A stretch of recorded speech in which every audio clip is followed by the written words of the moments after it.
За ингээд үзэгчдээ энэ өдрийн дугаар маань энэ хүрээд өндөрлөж байна.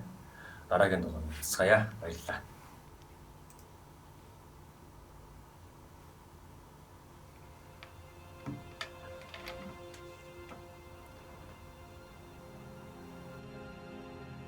Өнөөдөр 12 дугаар сарын 29-ний өдөр. Өнгөрсөн зууны ихэнх үеийн энэ өдөр улсаан тунхаглаж төрөө мандуулж явсан эд 33хан настай эр танд эл загтлыг хаяглая. Эх оронтой үлдээсэн тань талархъя.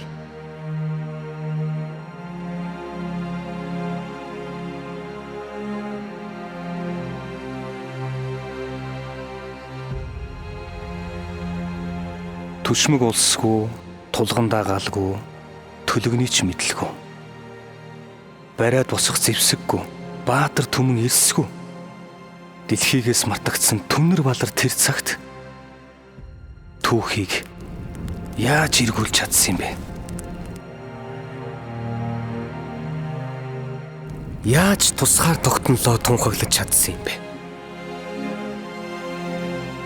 Өөрийн үр хүүхдэд золин байж, өнчрөл ганцаардал, өвдөлт уралтыг төвчин байж, эрх ямбны зөөлөн суудлаас эргэшгүй хагцлын хүйтэн чулууг илүүд үзэж чадваа.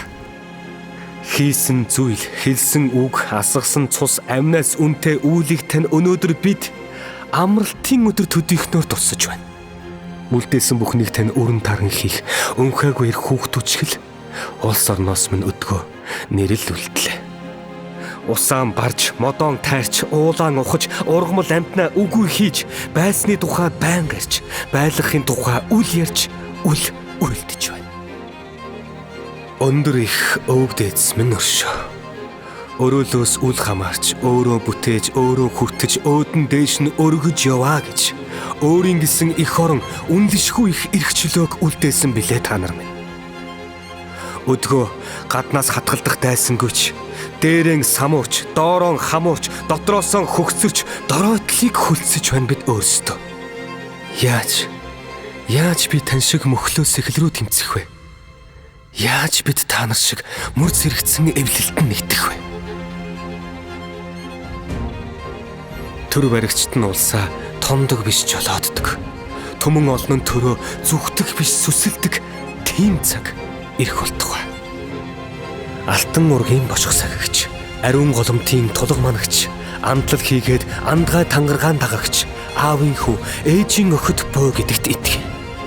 Хөрстийг нэрээрээ мориороо тамгалж явсан эх орончдын үр удам цагийн салхинд сэрнэ гэж найдаа. Мөнх хөх тэнгэр нэвэж миний таны Монгол Мандан Бадар тухай тусгаар тогтнол мөнх оршиг.